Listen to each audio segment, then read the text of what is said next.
Hey, Road Trippin' fans, Homage t-shirts are as ferocious as the dunks or bangouts Richard and Channing throw down from time to time, and their softness can't even be matched.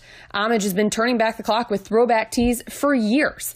From the NBA to the Ultimate Warrior, you know, the tee LeBron wore on the plane after leading the Cavs to its first title the city had seen in over 50 years. Well, Homage tells the stories of triumph, individualism, and hustle, preserving the old school and creating new legacies. Go to homage.com, that's HOMAGE, and pay homage with your favorite tee. Be sure to check out the NBA Jam tees and one exclusively made for me and you. And because who doesn't love themselves a nice healthy discount, from now, get this, until the end of August, our exclusive Road Trippin' NBA Jam tee is 25% off if you use promo code ROADTRIPPIN upon checkout. That's Road Trippin', not case sensitive, for 25% off. Hey, we're Road Trippin' at Homage.com.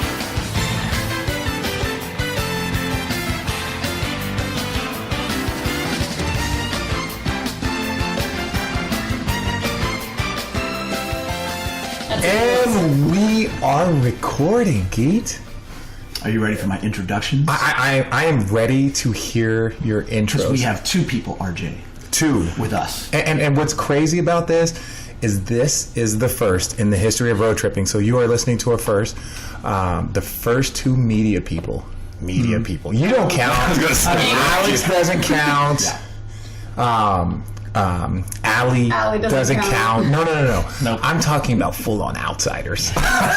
Outsiders are in. They're like White Walkers. Yeah. It's. They're in the Red Cup Lounge. And we bring you the greatest athletes in the world. We're bringing you the greatest reporters. Oh yes, we are. And what's really cool about this is that they're fully immersed into what we're doing. We have them with the Red Cup. They have the Whispering Angel. They're in Hermosa. They've heard 30 plus episodes of Road Trippin'. Yes, they have. Yep. Yes, they are fans of the show. Avid consumers. Are not allowed to be fans. Right. People might recognize that. They might recognize. Should we give them the intro? Go ahead.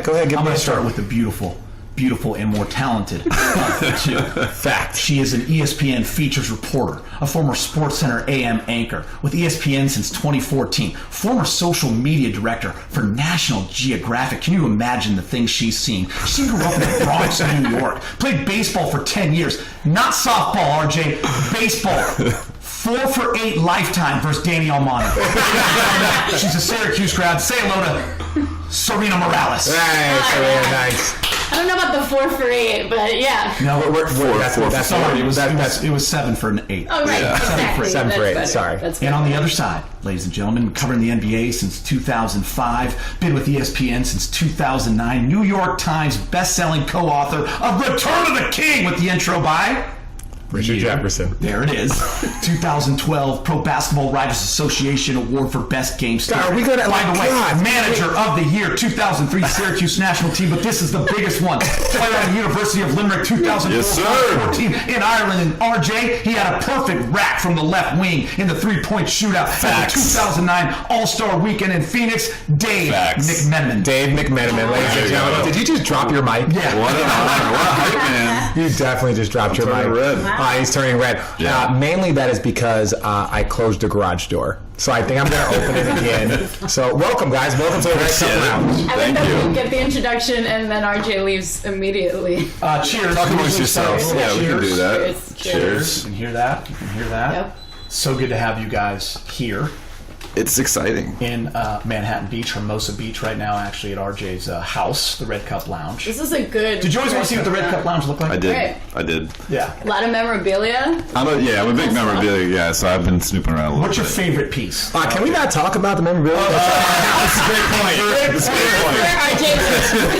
For the insurance purposes, my house isn't exactly the most... Won't get into it. It won't the most hidden one. Lame stuff in Yeah. this house. Yeah, House but no, is terrible. Yeah, I don't mind it. Whoever comes in, they can see whatever they want to see. But Dave, Richard, you're road tripping. this is exciting. I feel like I was one of the original consumers to the point where, like, I would have conversations with you and Allie about hey, you might want to work on your audio quality. You were, and it's Well, funny. there it is. So here we are. We're trying new mics for the first time. So if you guys don't like them, don't complain on Twitter or on Instagram. We don't care. We're still working this out. But you were one of the first people. I think we dropped a podcast one time, but we weren't ready to drop, and we took it away. And they're like, hey, you can't ever do that. Right. You can't ever do that. And so you have been avid consumer, but also a helper when it comes to this podcast from a consumer standpoint. He was the first guy to tweet out, "Where's Channing?" Oh,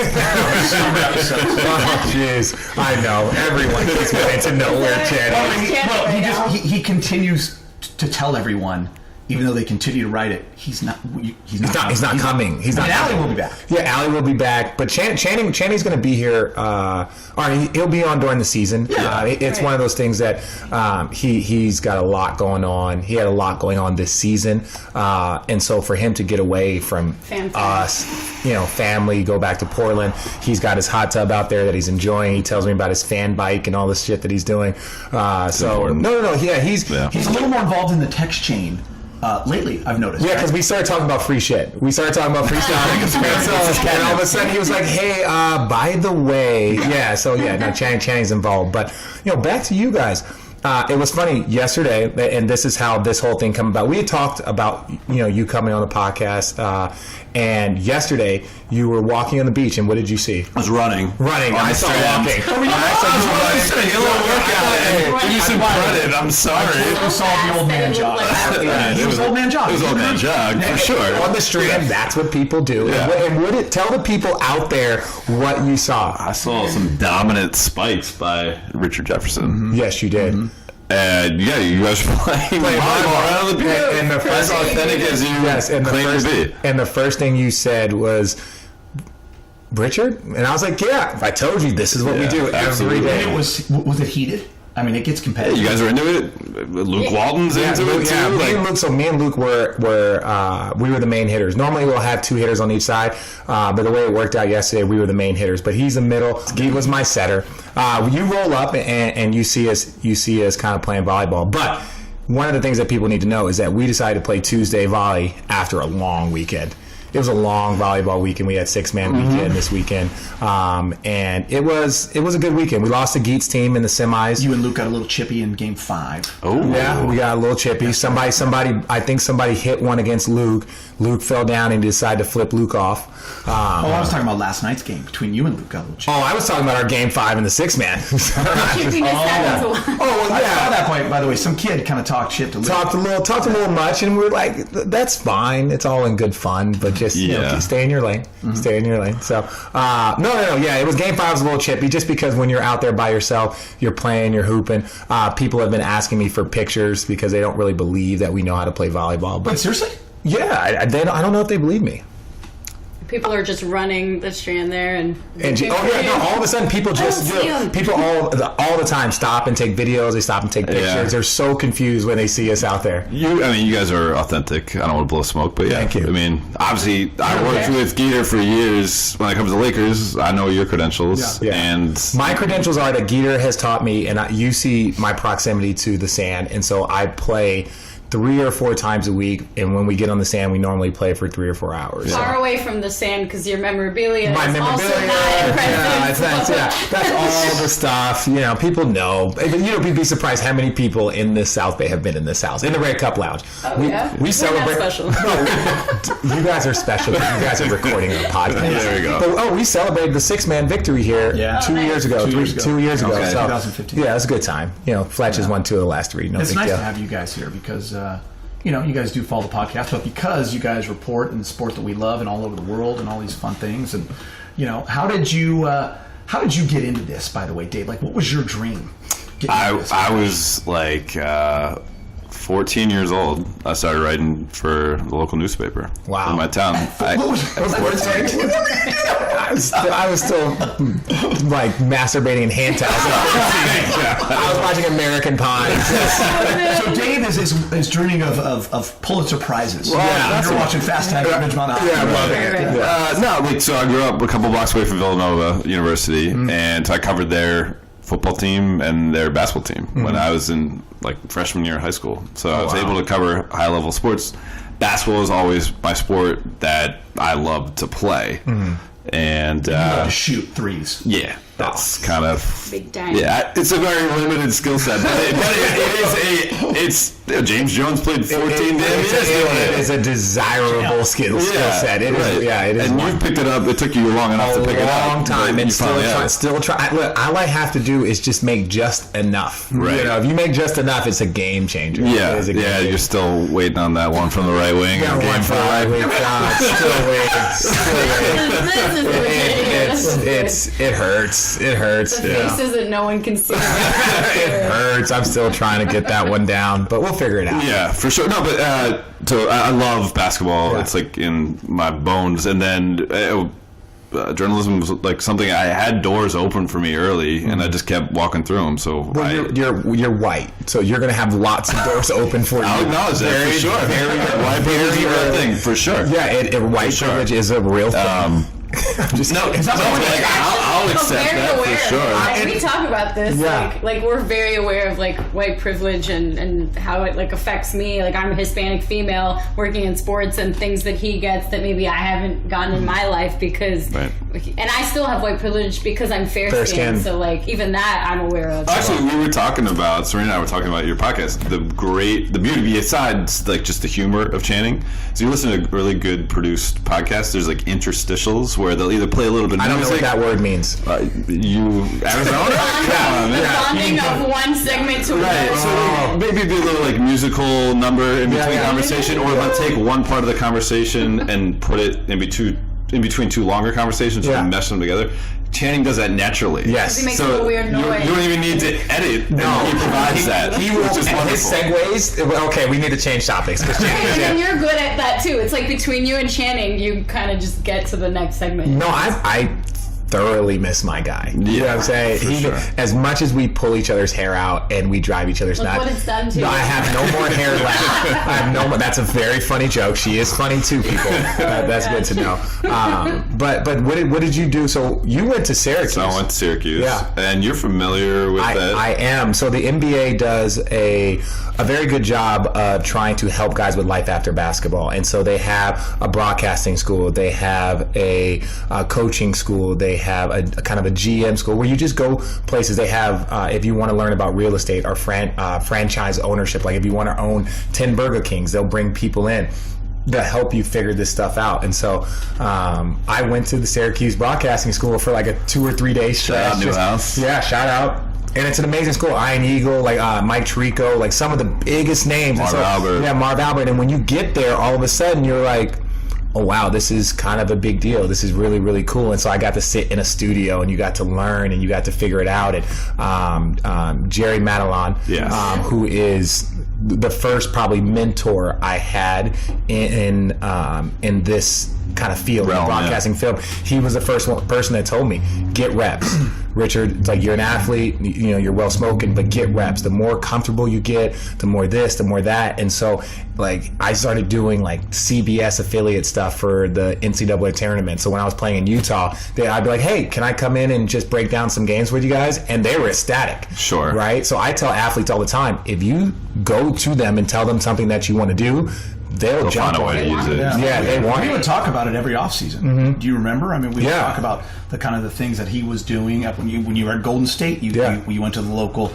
I interviewed Harrison Barnes. I did a Harrison Barnes interview. But a lot of guys don't take that opportunity, RJ. Well, it's there for you, but you got to be aggressive with it. Yeah, and a lot of times it happens when you're older. It happens when you're a little bit older. And I was fortunate. When you see the light? I saw the light. I saw the what's crazy is I saw the light at year 12. How I made it to year 17 is mind-blowing. You went to Cleveland. I went to Cleveland. Yes, thank you. That's an extra 3 years. Yeah, there's a little video of Carl Anthony Towns doing that, being a reporter in high school and talking to, I think it was like Kobe or something like that. Yeah. But I was fortunate because I worked for the newspaper, Mainline Times, got to cover big time college. I covered Brian Westbrook, ended up playing for the Eagles. I covered him in college, and he dominated 1AA.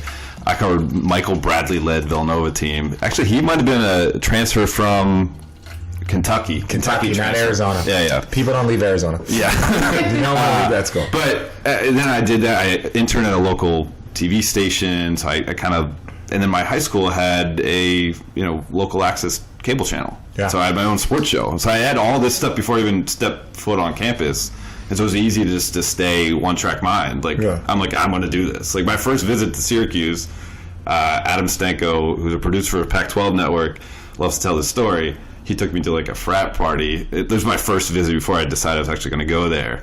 And I was telling people like, "Oh, I'm going to be the next Bob Costas." Yeah, Bob a drunk Costas. 17-year-old kid. But I was confident that was going to be the path, and I was fortunate to keep following it. One thing I'll say about Dave is that Dave and I got to know each other. He covered the Lakers during some glory years, and when we started the network, and I became the anchor in 2012, Dave was one of our what he called contributors, and I'll never forget talking to my bosses about this guy's great on TV, because not every writer can do that, but he was able to ask Bill Simmons. Honestly, right? Bill Simmons. This guy loses a job every 15 minutes. I love your podcast. It's one of my favorites. You had Luke on there, giving me a little bit of love and talking shit at the same time. So it was fun. But it was great for him, because right when kind of the Lakers, he was there for Kobe's Achilles game, but right when it started to fall off, I was there for Kobe's Achilles game. They were playing against the Warriors. Right. Playing against the Warriors. But then LeBron comes back. I was deep on the bench. LeBron goes back to the land.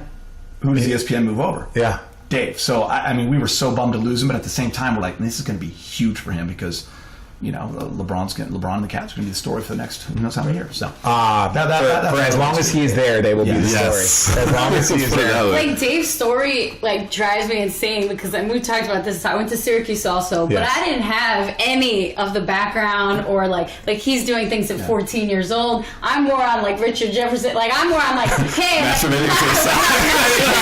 you're playing with Danielle Martin. Seriously, like, I wasn't doing like reporting. I never had exactly. That's going to be trending. I was never doing like anything that Dave was doing. Like, my high school, Dewa Clinton High School, had shout out to Dewa Clinton. But yeah, like, we had Tracy Morgan went to do it. Tracy's great. I love Tracy. Well, shout out to the BX. But like, we didn't have anything. We didn't have any like that in the newspaper. Was not whatever Dave was doing at Radnor High School, which I've heard all about and all its accolades. But like, now I'm like part of like the Hall of Fame of Dewa Clinton, because like, and again, I'm one kid out of the Bronx. We never had the financial, like, there were points where I was in food stamps. Like, we were living in a Bronx home with one bedroom apartment. There were 4 of us. Yeah. So like, I didn't have anything. So the only thing I had was baseball. I played baseball for 10 years. I get so envious of Dave's, like, how he was so ready to do Newhouse, and Newhouse is intimidating. It is intimidating. You walk in, you see all of these buttons, and you're just like, there's kids here doing this, and I'm sitting here, and they're like, see that 19-year-old kid? He's gonna be your sound engineer. Now go in the booth and don't mess up. Right. And you're just like, oh, geez. And you're dealing with people who have all done it. So Dave was like, I know. Like, you've told me stories where you go into your writing classes and you're just like, psh, how could you not like this piece? And I had to get rid of my New York accent, my Puerto Rican accent. I had to take voice lessons. I had to learn to write. I had to learn to, like... I just want to know, were you like full Rosie Perez or not? Can you give us like a little bit, like, just tell your next story. Like, I used to say Sarina Morales and Cici Noose. And Noose instead of Noose,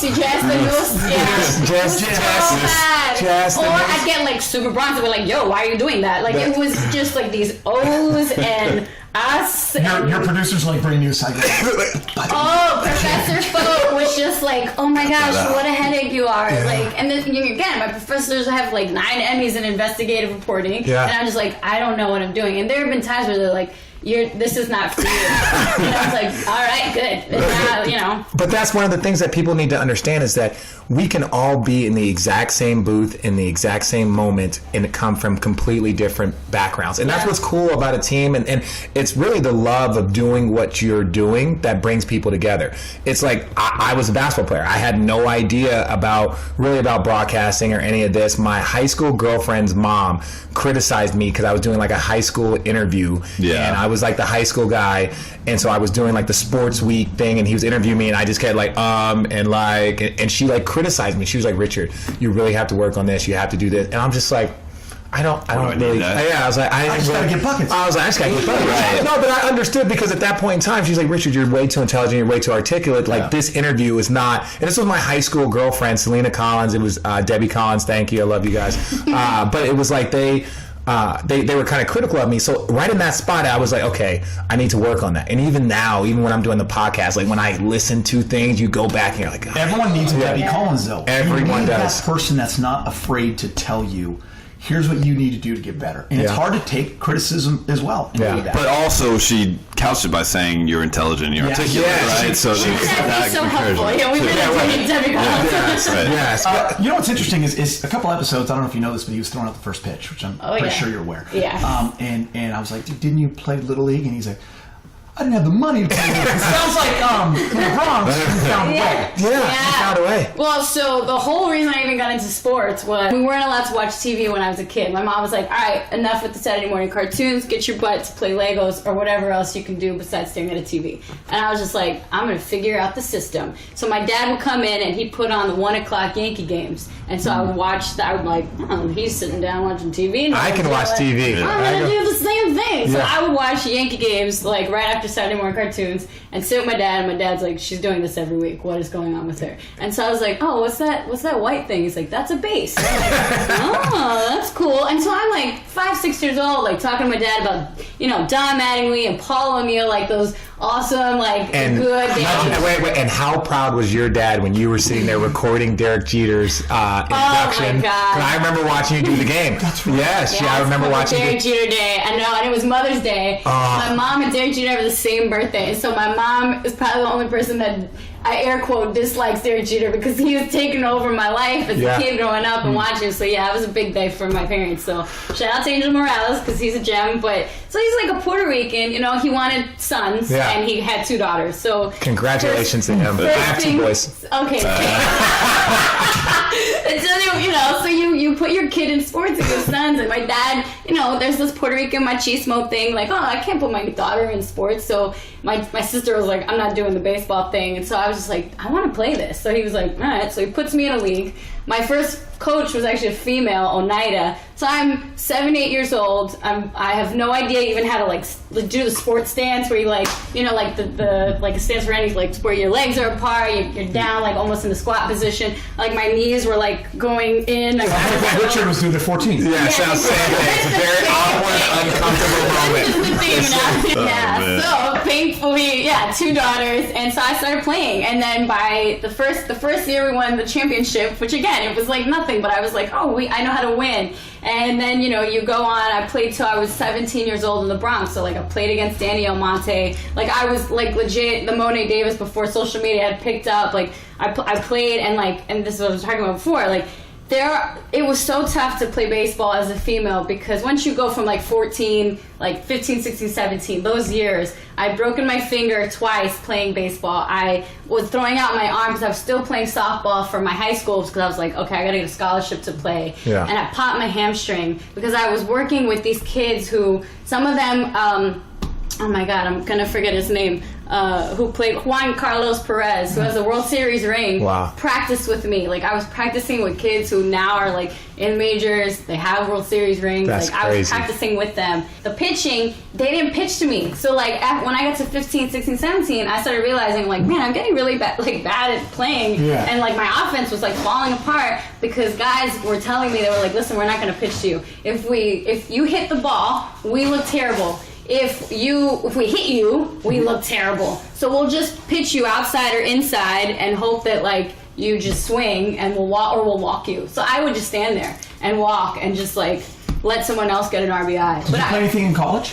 I didn't because I popped my hamstring. And it was such a bad, it was hanging on the bone. Ooh. And my dad, good old Angel Morales, was just like, you're fine, you don't need to see a doctor. And the football coach was just like, yo, you need to see a doctor. Had the red, blood vessels had, done things that shouldn't happen. So I was out my whole junior year when you get recruited. Yeah. And so senior year, I get okay, I figured this out, I'm good. And then it was just oh, wait, I was supposed to talk to people. So I had gone to Syracuse softball camp before. Yeah. And so I was just you know what? I got to start thinking about education and my future. Am I going to get injured again? I can go to another school. But so I went to Syracuse and I tried out for second base because she had already picked up a center fielder. Did not make the team, but I did the Newhouse thing. Anyway. You did it? Oh, the Newhouse thing, that was the a swap. The Newhouse thing. It was such a bad alternative. Were you the same age as Danny Almonte? Yeah.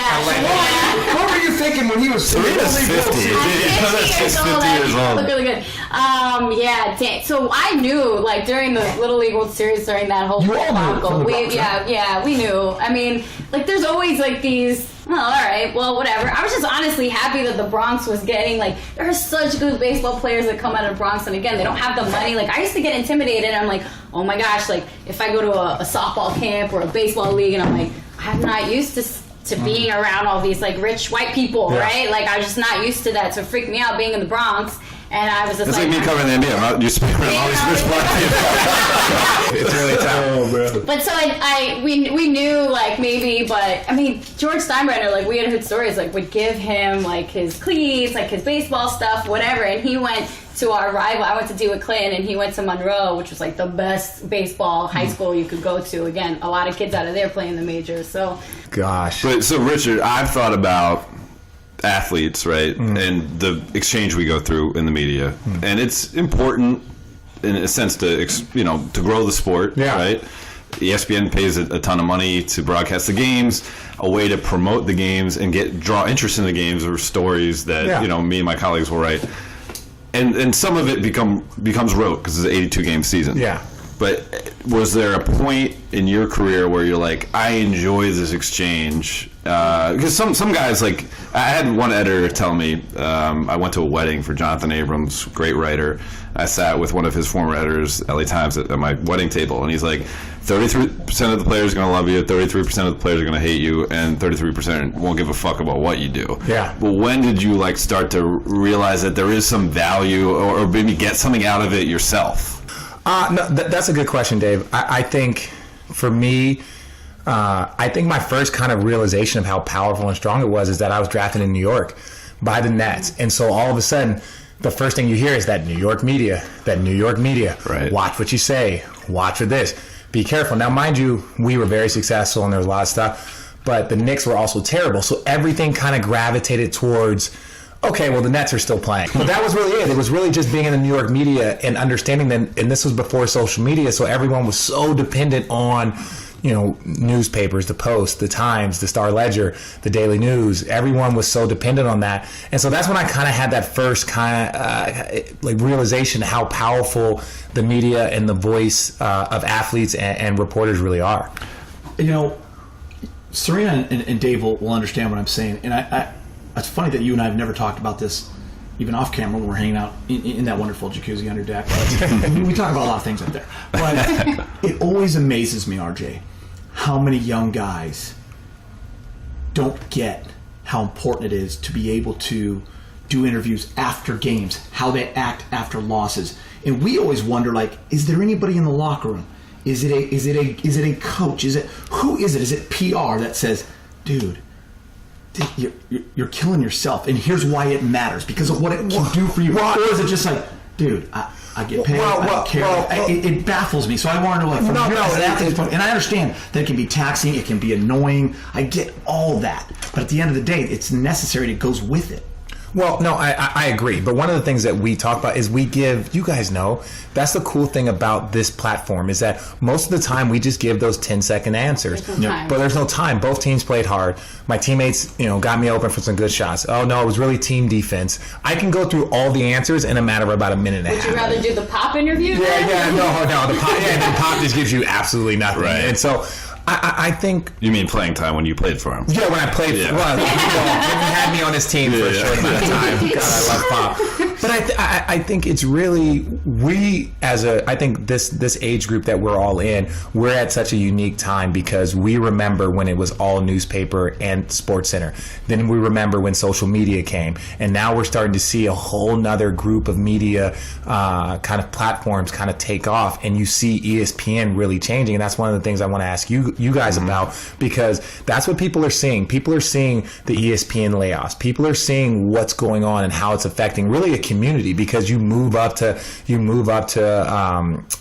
Bristol and you start becoming a fan. You see guys whose homes are now up for sale. You see that stuff, and I just wanted to know, how do you guys see the next like 5 to 10 years going kind of in your field and just for ESPN in general? I know you guys can be very vague. I know I'm talking about your house. The Darren Ravel tweet that we saw. Yeah, to Darren Ravel, business reporter, ESPN does a great job, and he said that in the next 5 years of media, his opinion, that the 3 most thriving areas where prospective young journalists can get jobs are working for a team, working for a brand, or working for an actual athlete. Yeah. So like Derek Jeter's player tribune. Right. Or LeBron, like Uninterrupted. Yeah. We're trying to stay ahead of the curve here, kids. Sorry for kids. But, right. I mean, so that's what we mean is by working for an athlete, like Yeah. where you'd hire me and I'd report on you every day and every move that you do. It's more like the Players Tribune or but like that's. But like, so the tough part about that is the tried and true journalistic ethic part. You try to be an independent kind of voice, right? Yeah. And not beholden to the things that you cover. I started my career at NBA.com before Turner was the business partner. Now that Turner is a business partner there, it has more of an independent feel to it. But when it was the league-operated website, when I started my career, it was, to some extent, I certainly had my journalistic values, but to some extent it was a PR arm of the league. Some extent. Yes. NBA.com is 100%. Right. So that was a struggle at times. At the same time, though, I started my career and I did, I don't know if I think you played with him, Arizona guy, Gilbert Arenas. Yes. I asked We gotta get him on. I asked Gilbert. I texted Gilbert. I was like, "Hey, do you want to come on, Gil?" And I was like, which was 10 numbers did you use? No, I used one number. I got a response. Okay, I got a response because I went through somebody as a good mutual friend. That also is good friends with Nick Young. So I was like, "Yo, can I?" And I was like, "Gilbert, we've known each other since we were kids." So I was like, "Hey, Gil, no one's heard you say any outlandish shit in a while. Would you like to come on my podcast?" He texted me. He was like, "Hey, just let me know, what day." So I texted him back. I was like, "Okay, what time next week?" No response. And I was like, "Hey, just checking back." Right. No response. And so he doesn't care. Gilbert doesn't care, but the reason I bring him up though is when I was at NBA.com, I did his blog. Like I would interview him. It was good, and it got actually like a lot of attention. It won awards. You failed to mention it in my bio because the bio was 10 minutes long. Our hair's getting all bald. Yeah, for sure. That was the part. Well, I think the perfect rack from the left wing of the 2009 3-point contest really got him. But so and I saw the response to that, and just the way my career broke, like that was a new thing. Athlete blogs didn't exist at that point, and even though I was responsible for creating that content, my questions, I was a ghostwriter. I was behind the scenes. So. But that's very similar to what the Players Tribune does. Yeah. So it's like even the Players Tribune, for some of the Cleveland fans out there, I wrote an article before Game 6, the year we won it. Lil Cab? Was that about Lil Cab was a part. So I wrote that article, and I had... Basically, it's like a ghostwriter. You have someone that's kind of helping you get your ideas and your thoughts, and you work with them on how to basically come up with this article. And it was an amazing article. It sounded like exactly. It was me, and that's the real trick, and a credit to you and ghostwriters and people that are actually up, like an editor, basically that's helping. I'm giving all my thoughts. I'm telling my story, and then they help phrase it into a beautifully written article. And it's a great idea by Derek Jeter. The Players Tribune I think is really, really awesome. But yeah, no, it is a credit to you guys. But that was like, it's kind of a different world, right? I wasn't getting personal like glory from it, but it was having success. So I saw that it mattered, right? And I also saw that Gilbert had a ton of trust in me, and that's the only way I got. No, Gilbert will say stuff to anybody, but we got into some territory I don't think he would have gotten with other people. And then I was like, so what really matters, right, in this gig? I want people to respond to my work. That's what gets me going. Like, so whether it be breaking news that they wouldn't find anywhere else, or getting an athlete to share a story that they wouldn't get anywhere else because of the relationship I put in with that guy. Sarina, what do you think is kind of the future? And again, I know you talked about those 3 things. Darren Ravel, what he talked about. What do you think is kind of the direction that the media is going to go, because I see it, and we've talked about this at the podcast, but I'm glad to have you guys here because we talked about CC Sabathia starting his own podcast. You know, you're welcome for the idea. You see JJ Redick now doing his with the 76ers, and it was weird because he had done his only during the summer, and then now I think he's going to do his during the season. The uninterrupted documentary did was great. Yeah, really, really awesome. And Darren Williams is now doing one. He's doing Ballers and Brawlers. You got to check it out. Okay. Darren, you're welcome for the plug. I texted you. Again, I don't understand what these people are about not texting me back, and when I'm trying to give them some love. Doesn't know who you are? Yeah, no, that's what I'm saying. It's like, Darren, like I gave you the idea for the podcast, right? And I told you because he loves wrestling. Wrestling was one of his first loves, and it's something that MMA too. MMA, right? it's an MMA thing, and so it's like when you talk to Darren about golf, his eyes light up. When you talk to him about MMA, his eyes light up. So I was like, Darren, I was like, you should. He's like, well, I know people. What about when you talking about coming off the bench for the Cavs? His eyes did not light up. His eyes did not light up. What about when the Warriors saw him come out? Their eyes lit up. Oh man. So, but that was one of the things that I talked to him. I was like, yo, Darren, if this is what you're passionate about and this is something that you will be excited about doing, go do it now. Do it while you're still a player. Don't do it like, oh, retire basketball. Or you have to do it now. And that's something that I try and give guys, especially when you're a little bit older, try and have a little insight or try and have a little bit of a focus on what you want to do. And he started Ballers and Brawlers. Yeah. I'll tell you guys, go subscribe. Don't be surprised if you get a bump, Darren.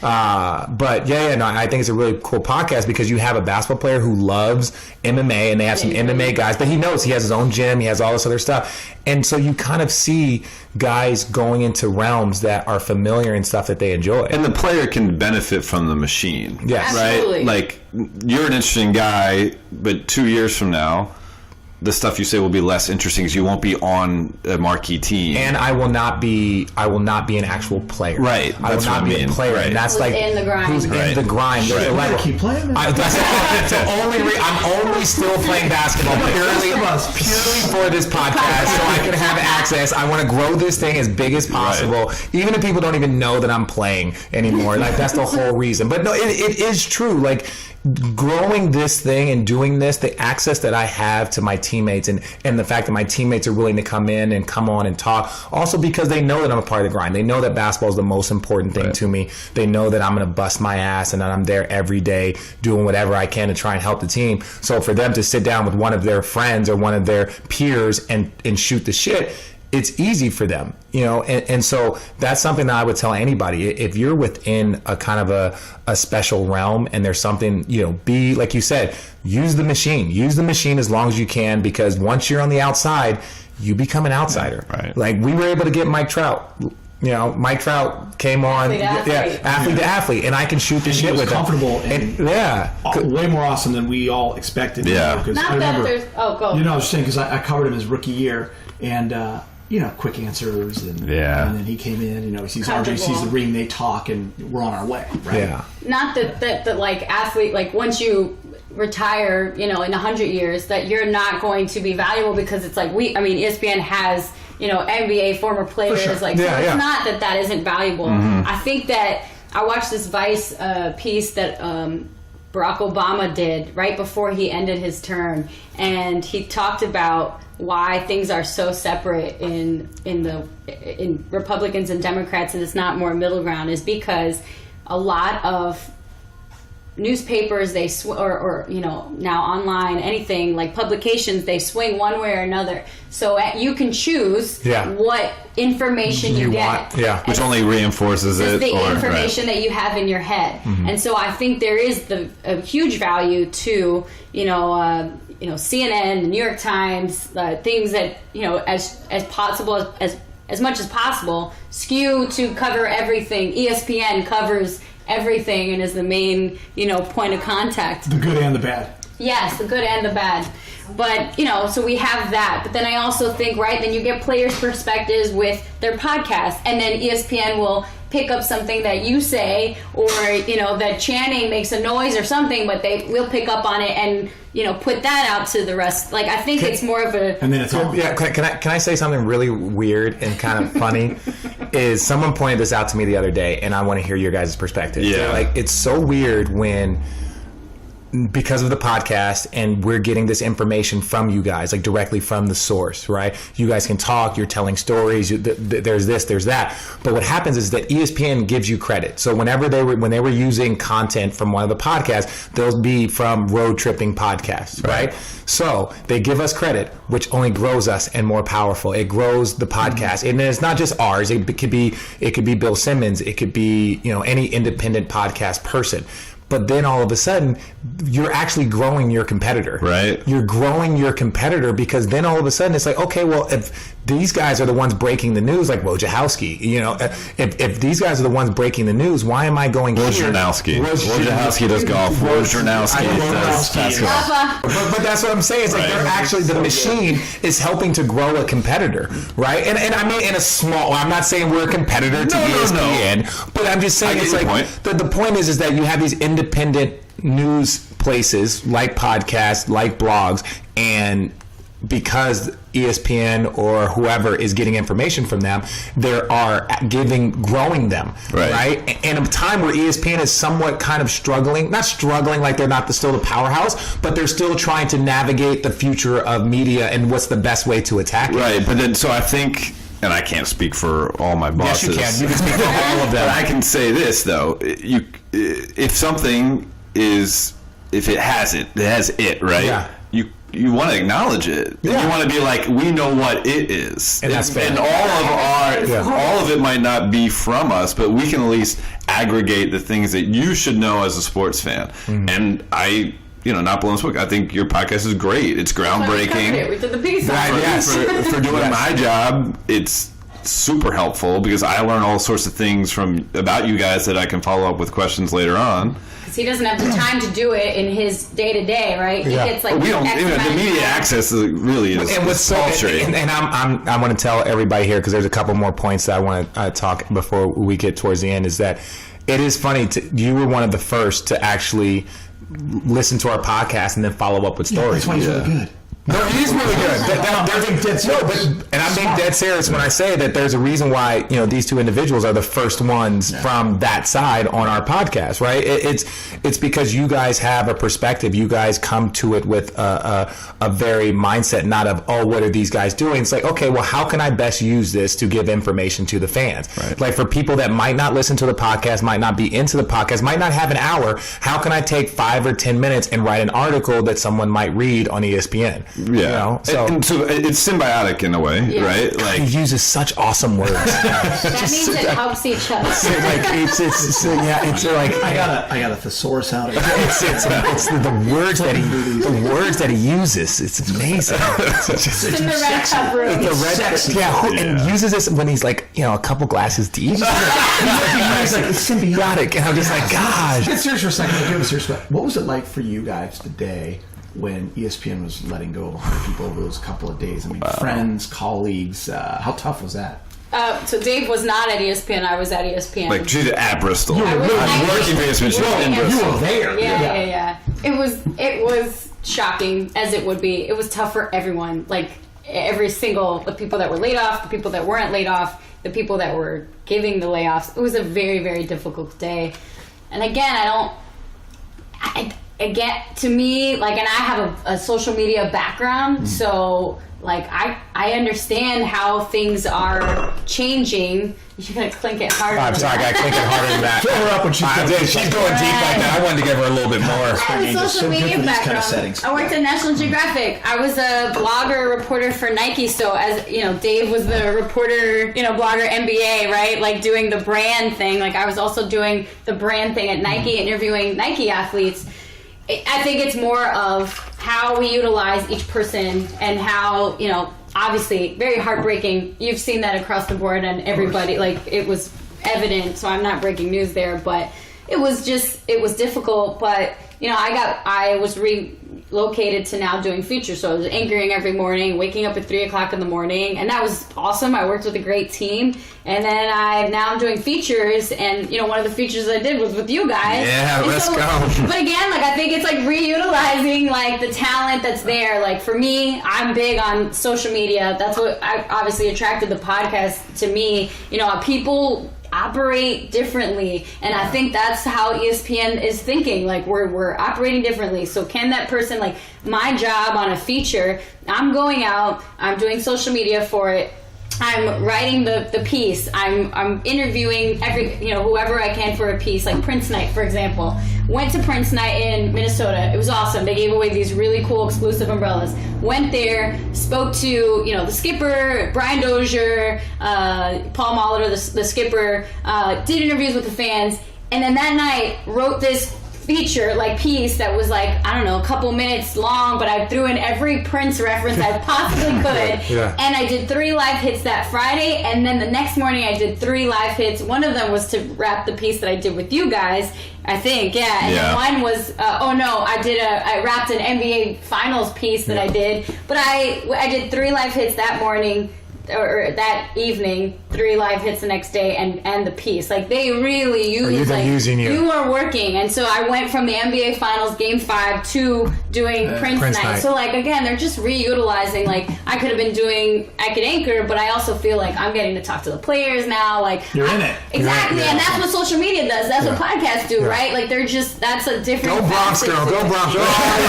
Okay, now I'm going to take you back. I don't know the Dr. Dre and Jimmy Iovine, the Defiant ones that they just did. I saw 10 minutes of it. It's amazing. Yeah. I recommend everybody to watch it. But one of the things, and I think right now, ESPN in a similar spot is the music industry. What they went through in the late 90s with Napster and just the change of everything was so crazy. And just to give you guys an instance, if you guys haven't seen it, so this lawyer goes to Dr. Dre and says, hey, we have to talk about Napster. And he's trying to explain it to him, and he's trying to talk to him. He's like, what's going on? What are you doing?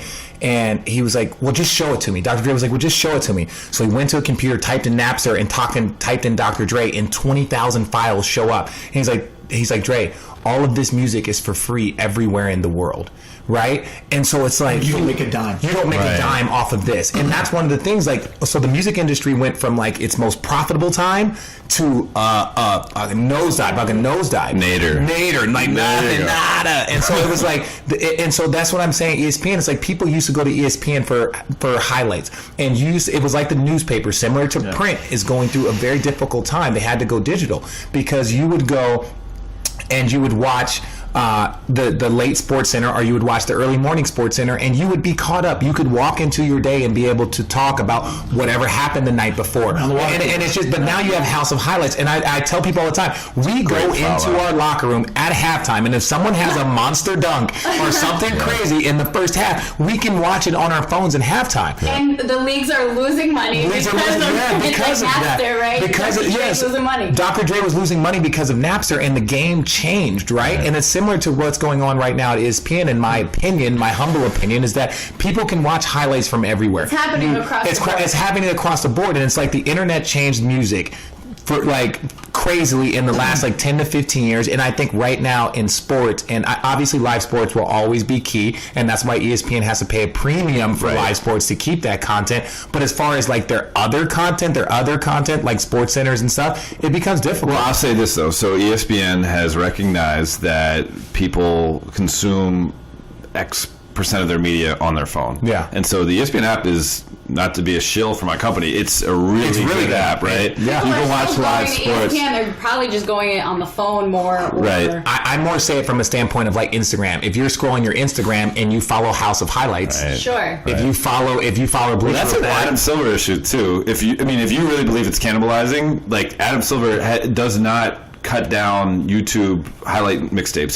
He feels like it's good promotion for I really do, because people can then actually see that I could dunk back in 2003. That was hilarious. You got him 2 years ago. That's a good point. The Christmas Day. Come on, for I'll give you that example, credit. YouTube, right? I think is one of the best social media algorithms that they have. You put a video up, and the more people watch it, and if it's good content, it gets floated to the top, and then they charge ads, and you get money off of it, right? And so when I was at Syracuse, and again, I had no background in social, in news, media, or anything. Facebook just started. It just launched, and it was college kids only. And then I asked one of my professors, and I was like, why are we not, if we're doing media, and the whole purpose is to get information from point A to point B, from athlete to, fan. Yeah. And we are not sharing it everywhere. We are doing a disservice. We're not doing our job. So why aren't we putting stuff on YouTube, and why aren't we putting stuff on Facebook? Go where the people are. So again, it took them a minute. It takes the old heads a minute to kind of realize it. And there's always that joke, and I'll let you. Verizon turned down the iPhone. And they were like, no, you're asking for too much. So AT&T, because Verizon was the number one carrier. Yeah. And so then they took it to AT&T, which was a shitty carrier. I still have AT&T, but I don't have a deal, so screw them. Shit, Sprint. But I'm just saying, then they went to AT&T, and AT&T was like, we'll give you whatever you want. And that's why it was only on AT&T for all of those years. They had exclusivity, but it was like Verizon turned it down. And then the person that turned it down no longer has a job at Verizon. Right, like I'm just saying, like people always are late to the game, and I think sometimes people at the top are always a little slow to figure things out. Well, you and I talk a lot about the culture where we live here in the South Bay and Manhattan Beach and Hermosa Beach, and we mention the six man all the time. And people back east and that listen to us all around the world, they don't know what that is. So we always say, hey, it's a tournament where you dress up and you play volleyball. It's huge in our world, but not in the big landscape of things. Even that changed when YouTube hit and all that stuff. All of a sudden, it was named top 10 party in the United States. Yeah. And there was hundreds of thousands of people coming to that weekend. Right. And the city lost its mind, and they were like, we can't control it. They almost canceled it. They moved it to the middle of the week, and it just about killed it. Yeah. But a few of us kept it alive, and now they moved it back to the weekend. But that was like 5 years where it was dead. Right. Because it changed. Yeah. And you have to change with what's going So, on. like, when we talk about where media is going, I can't tell you where it's going in terms of how you can make money, like, running media, but I think I can say some ways to try to continue to be employed, and that would be just like the NBA is going to positionless basketball, be a positionless media member. Yeah. So be able to, like, I film you guys sometimes. It sucks, but I have to do It's really creepy, man. It's really creepy. It's like, I just want you to just wait for us. We just wait for us to get dressed first game. It's so awkward, man. There's RJ. There's RJ. Yeah. Look at those calf Well, muscles. you said think of the highlights that like you say you want a house of highlights, but like back in the day it was Stuart Scott rocking the highlight. You would not miss those highlights. Like I think there is a second coming that we're going to experience, and again, we're not the behind the scenes geniuses that ESPN has, but like there is going to be the next coming of it, and we're going to see that. Like Stuart Scott, like I love watching sport, right?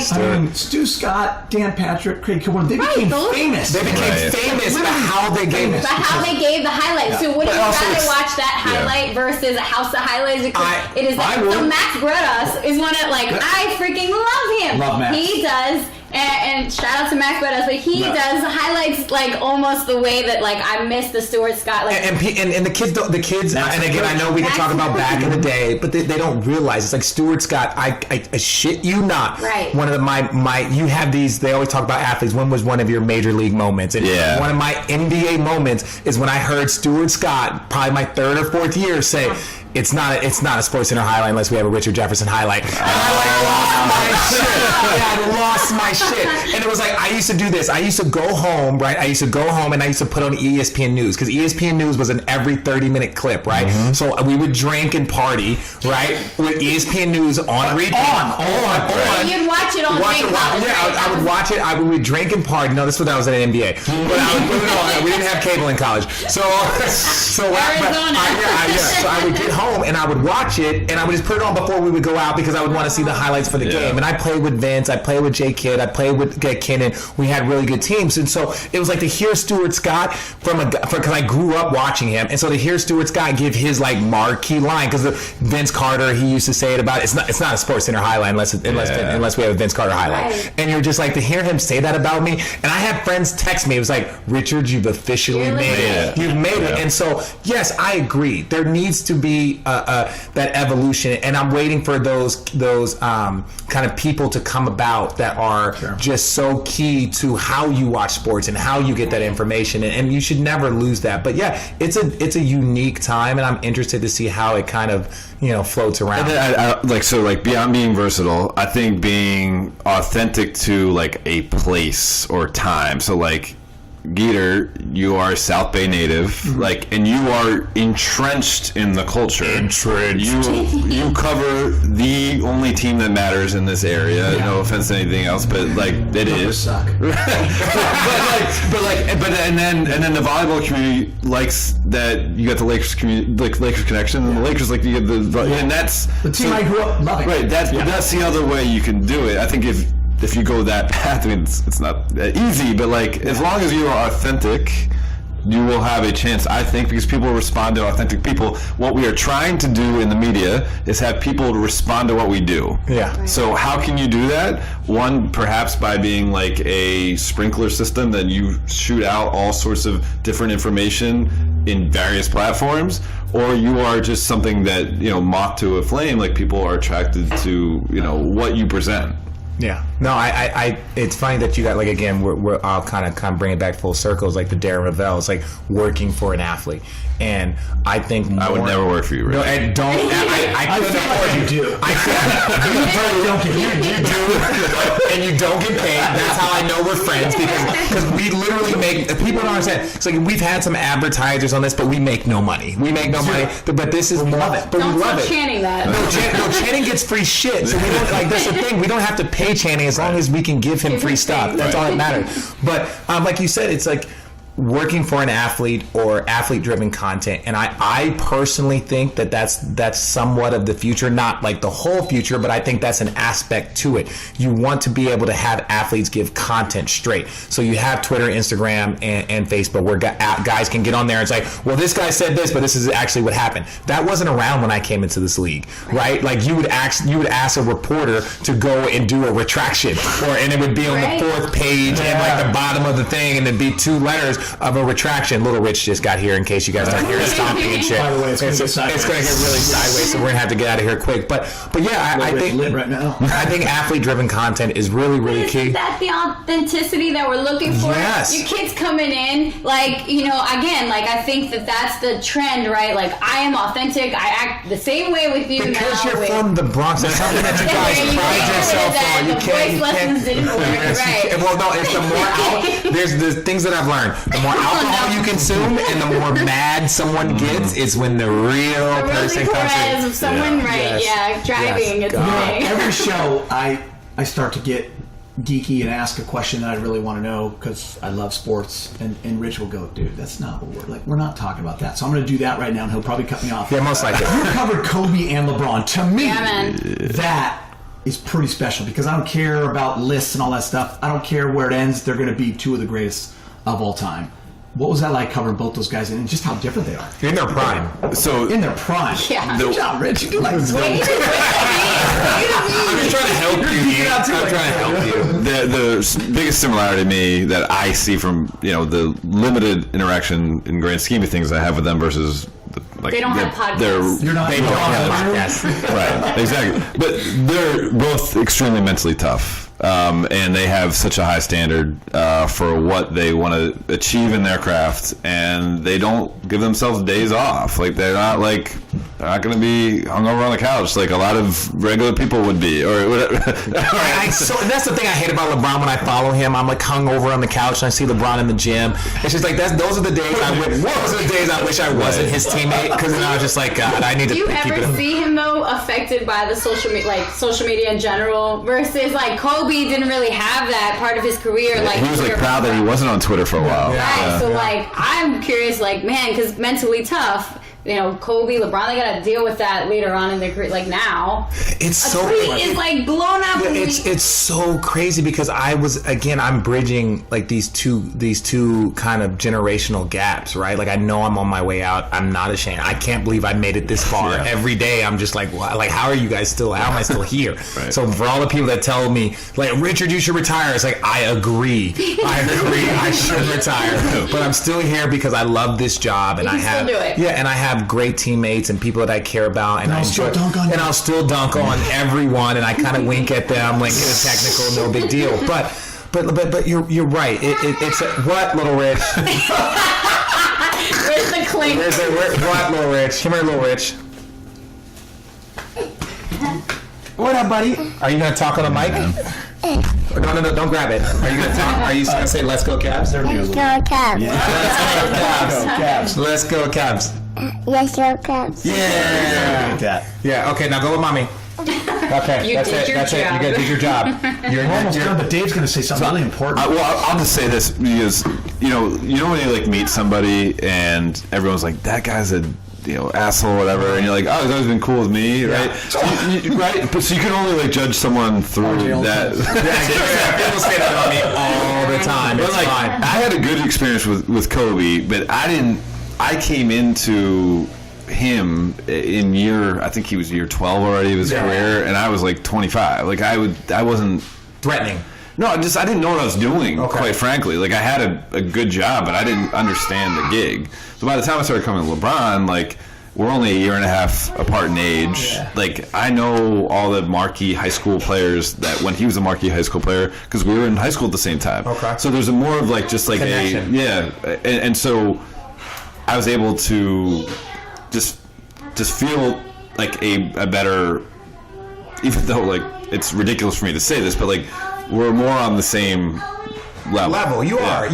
You're 100% on the same level. Yeah. Like that. Don't embrace that. Embrace that comment because it's so true. Like me and LeBron, even though I'm a little bit older, he's like we kind of laugh and joke about because we had the same veteran. When he came in, I was only in year 3 or year 4. So even though I was older than him, right. like we're both young guys in the same time. And so I'm sitting down here with different guys that I sat down with Josh Hart on our podcast not too long ago, and this guy he's 23 years old. Right. Like we're not in the same time. Like I'm trying to give him some like that older advice, but if you're talking about Kobe, you're on the same level. Like you grew up in the same kind of time in a similar area. You were covering same hometown. Like you recover, and the fact that when we talk about white privilege, he grew up in the same areas who we all give shit to.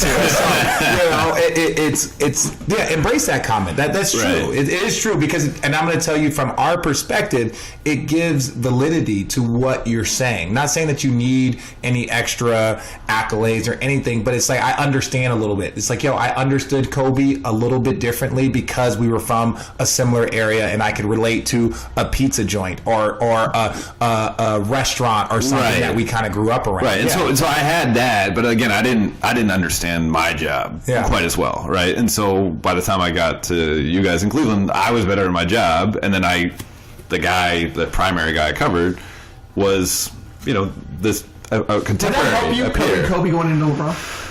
In terms of, I think it helped visibility-wise. LeBron knew who I was from covering Kobe and covering teams that won championships. And I think that's part of it too. Like, I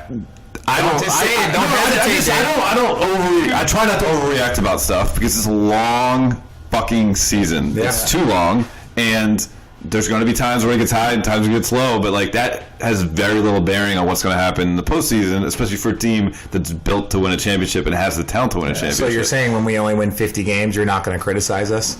I mean, I'm kidding. I'm kidding.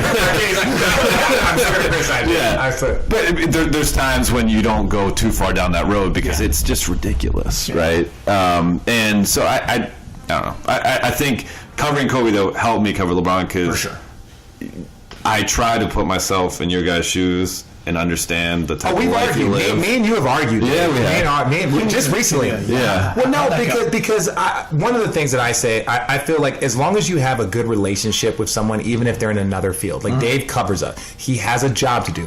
And I sent Dave a text not too long ago. I was like, love the article, hate the fucking headline. Yep. Right? And he was just like... That sounds like a perfect text. That sounds like your text. That is a text for me. That is. And I told him, I was like, well, I'm going to say something, I just want to give you a heads up. And that's purely out of respect. Which I appreciate it. I hit you with a whatever. You hit me with a joke, though. And we go back and forth, and it's like one of the things is like, look, it's just like any relationship, any family, it's like you know that everything is not perfect, but as long as you have open lines of communication. And so if I would have just sent a tweet to you or at you like, yo, this is not true, or this is blah blah blah, or this is whatever, you might have taken it a certain way. But because we have open lines of communication, and I'm like, Dave, like the article was great, but I don't think the headline was a true indication of what the article said and what I said. Right. And that and again, that's part of, I want to give you a compliment. That's part of the respect that I have for you, that I know I can send you this and I can tell you this and we can handle this like mature professionals. Not everyone you can. Right. You know, but you're also like, I know that you like know what you're talking about too. Like, so like some guys, players I've dealt with will get mad about something and they don't even know why they're mad. Right. Yeah. You know, I'm like, someone told them. Someone told them. Right. We were talking shit about you. And I'll give you credit for this too. Like, I'll out myself. First game of your guys' playoff run against Indiana this last year, it did not look that good. You won the game, and I had some like line in there like about it being like impending doom. Impending doom. And you were like, and you were jumped on me. I was like, yo.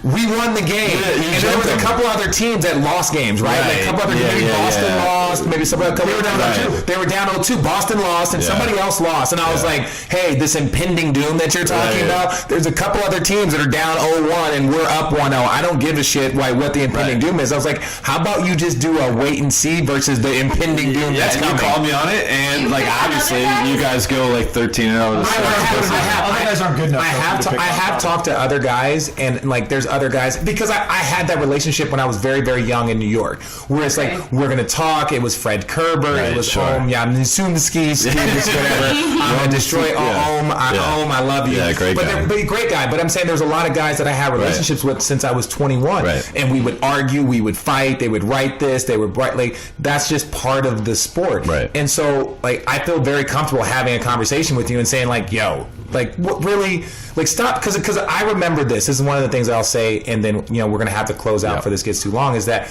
I remember the feeling in the city from game one of my first year and game one of my second year. Like, because we had struggled through the regular season, like, everyone was so frantic.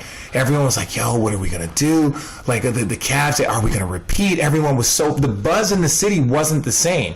And so when I read your article and I saw the impending doom, and you even said, I don't think I said impending doom. And I was like, you did. I was like, the exact term was impending doom. And so I was like, yo, I feel the buzz in the city being a little different. And then I see people like yourself who have a huge impact on how people, and that's out of respect, how people view the team. Sorry, Little Rich, if you guys picked that up. And so I was like, Dave, I was like, yo, we won the game. It's the playoffs. All that matters is win and move on. And I was like, yo, like, they're a very good team. Paul George hit some very difficult shots. Like, and so I just viewed it from a perspective of like, look, I believe that we're going to be just fine. Our team is healthy for the first time all year, and we're going to cruise. And then we went on. We won 11. We went 11 straight. Yeah, before game 3, you won 11 before straight. Game 3, and what, Dave? That's what I'm. Yeah, that's what. But I was just more saying it's like that buzz in the city was a little different, and so I was like, Dave, like, come on. Like, just be a little bit more fair. You recognize the power that he has. If he writes that, fans are going to be fans are going to be what? And so I recognize that power because, one, he's good at what he does. Two, when you have the fans of the respect, when you have the respect of the players and the fans, like, that's something that's very, very rare. And so I was like, Dave, you can't keep doing this impending doom shit. Like, we won game 1. Boston's over here down 0-2. It was a fair point. Boston's down 0-2. Yeah. Like, there's a lot of teams that would love a 1-point victory right now, you know? And so, no. But that's one of the things one of the reasons why I wanted to have you guys on here is to show you guys the dynamic that goes on between the media and the sports world. Like, Dave and Sarina, these are two people from different sides of the sports world, but it shows you how much that we depend on each other, how much we actually truly work together. And you learned a word today. You can use it right now. I try not to use words I can't spell. I won't immediately go into a spell check, right? Because if they don't go into a spell check, then I feel like I get a little lost and then I just use a different word. We worked well together. 2 guests, 2 bottles of Whispering Angel. 2 bottles of Whispering Angel. Down. Yes. So thank you guys for joining us, man. I think the fans enjoy this as much as me and Geeter did, and it's great to have you guys on here. And we did an entire podcast without talking about Bron and Kyrie. More on the phone than we did. Yes, we did. So, ladies and gentlemen, that's another episode of Road Trippin'. I'm out.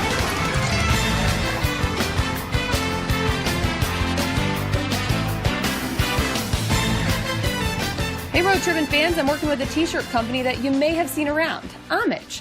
They're the ones that are responsible for LeBron's Ultimate Warrior shirt and many of the college designs you see on tees. As they pay homage to great moments in sports and inspiring stories, go check out their NBA Jam tees at homage.com. You're sure to be inspired and will get a kick out of their special design of Richard and Channing.